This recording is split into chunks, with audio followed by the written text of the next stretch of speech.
Assalamualaikum warahmatullahi wabarakatuh. Perkenalkan, nama saya Anissa Astri Lestari, Stamuk 083 2019 0044, kelas C1 Agribisnis. Di sini saya akan menjelaskan tentang apa itu manajemen pemasaran, pengertian manajemen pemasaran menurut beberapa para ahli, dan ruang lingkup pemasaran serta konsep inti pemasaran. Nah, pertama yang akan saya jelaskan yaitu tentang apa itu manajemen. Secara etimologis, pengertian manajemen adalah seni dalam mengatur dan melaksanakan. Manajemen juga dapat didefinisikan sebagai proses mengelola atau pengelolaan sesuatu.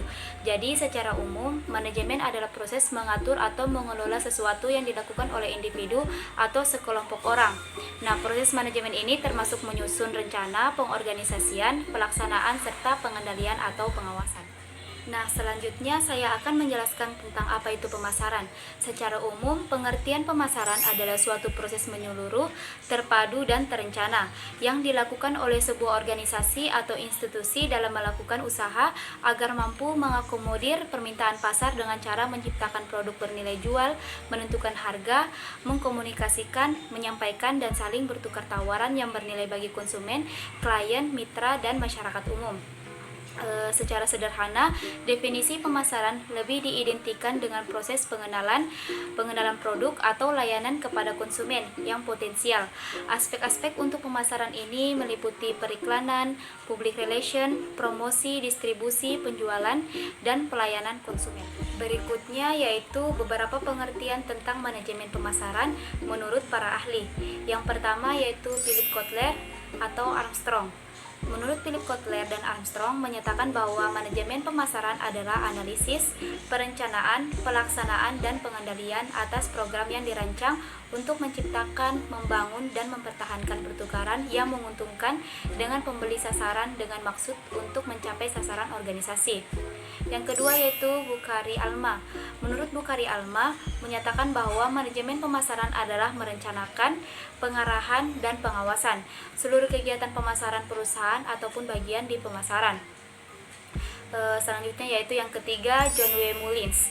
Menurut John W. Mullins menyatakan bahwa manajemen pemasaran adalah proses menganalisis, menerapkan, mengkoordinasikan, dan mengendalikan program yang melibatkan konsepsi, penetapan harga, promosi, dan distribusi produk, jasa, dan ide yang dirancang untuk menciptakan dan memelihara pertukaran yang menguntungkan dengan target pasar untuk tujuan mencapai tujuan organisasi. Nah, berikutnya yaitu ruang lingkup pemasaran. Ruang lingkup pemasaran terdiri dari yang pertama, kebutuhan dan keinginan. Konsumen akan membeli barang atau jasa hanya jika memenuhi kebutuhan dan keinginannya. Sebelum menawarkan produk, pemasar melakukan kegiatan penelitian untuk mencoba dan memahami kebutuhan pelanggan, dan kemudian mencoba menawarkan produk yang memenuhi kebutuhan pelanggan tersebut. Nah, yang kedua yaitu perilaku konsumen.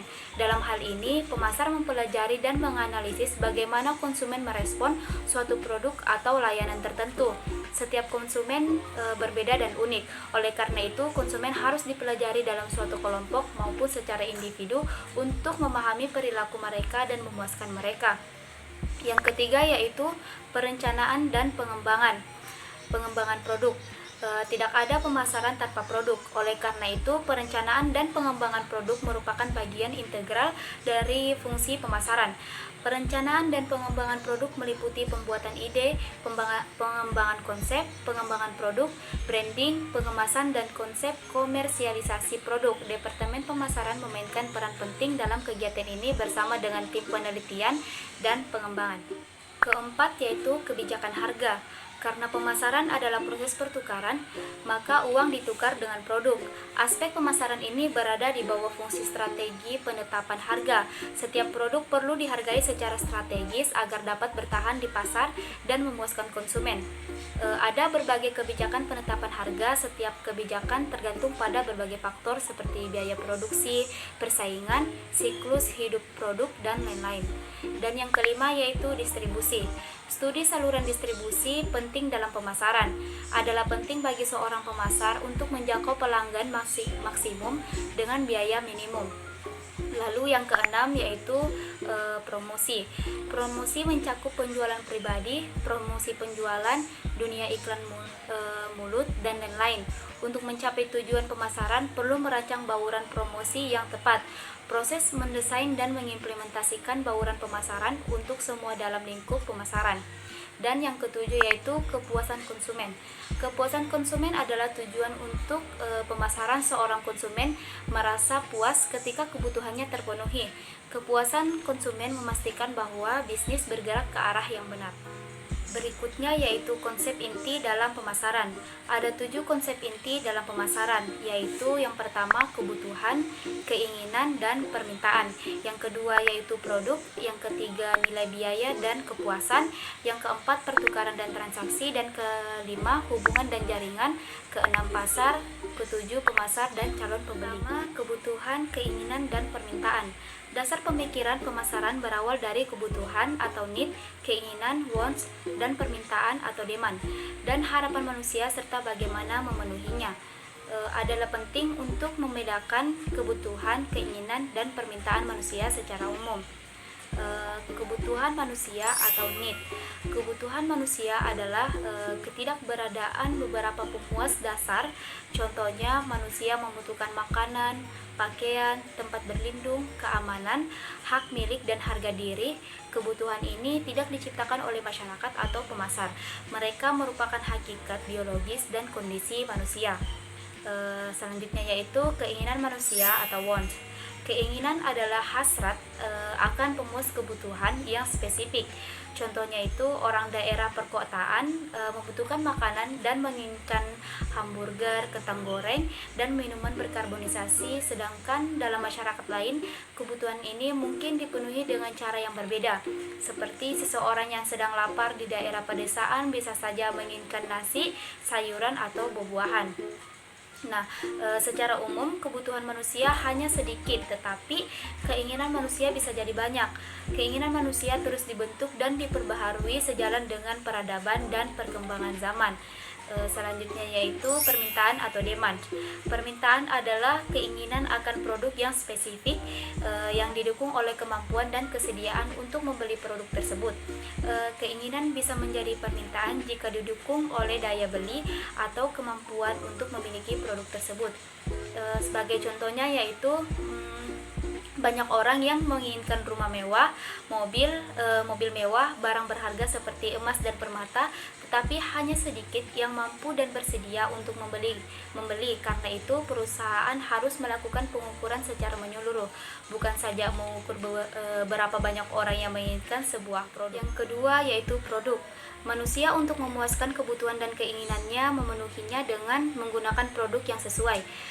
Produk adalah segala sesuatu yang dapat ditawarkan untuk memenuhi dan memuaskan suatu kebutuhan dan atau keinginan manusia, di mana produk atau penawaran ini dapat dibedakan menjadi 3, yaitu yang pertama tangible, produk berupa barang yang nyata, yang kedua yaitu intangible, produk berupa jasa, dan yang ketiga yaitu idea, produk dalam bentuk ide atau gagasan.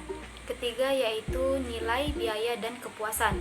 Nilai, biaya, dan kepuasan berhubungan dengan bagaimana seseorang dalam memilih satu atau lebih produk untuk bisa memenuhi dan memuaskan kebutuhannya.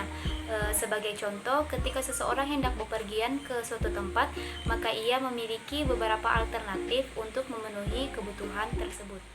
Keempat, pertukaran dan transaksi. Pertukaran adalah awal mula terjadi sebuah transaksi. Awal terjadi proses jual beli, di mana sebelumnya menggunakan sistem barter yang kemudian berubah menjadi pertukaran dengan menggunakan alat bantu pertukaran yaitu uang.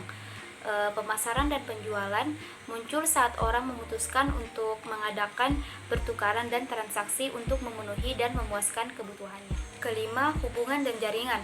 Pemasaran hubungan adalah praktik membangun hubungan jangka panjang untuk memenuhi dan memuaskan dengan pihak-pihak kunci seperti pelanggan, penyalur guna mempertahankan preferensi dan bisnis jangka panjang.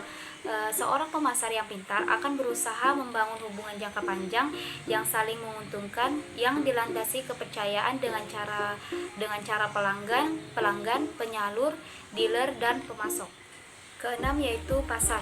Pada tahap berikutnya, konsep pertukaran mengarah pada konsep pasar, di mana pasar adalah semua konsumen dan pelanggan yang potensial yang memiliki kebutuhan dan keinginan tertentu yang memiliki kesamaan yang mungkin bersedia dan memiliki kemampuan untuk melaksanakan pertukaran guna memenuhi dan memuaskan kebutuhan dan keinginan tersebut. Nah, dan yang terakhir, yang ketujuh, yaitu pemasar dan calon pembeli. Pemasar adalah seseorang yang mencari satu atau lebih calon pembeli yang akan terlibat dalam pertukaran nilai atau transaksi. Calon pembeli atau calon konsumen adalah seseorang yang diidentifikasi oleh pemasar sebagai orang yang sesuai dan mungkin bersedia dan mampu terlibat dalam pertukaran nilai. Baik, itulah penjelasan saya tentang manajemen pemasaran, pengertian manajemen pemasaran menurut beberapa para ahli, ruang lingkup pemasaran, dan konsep inti pemasaran.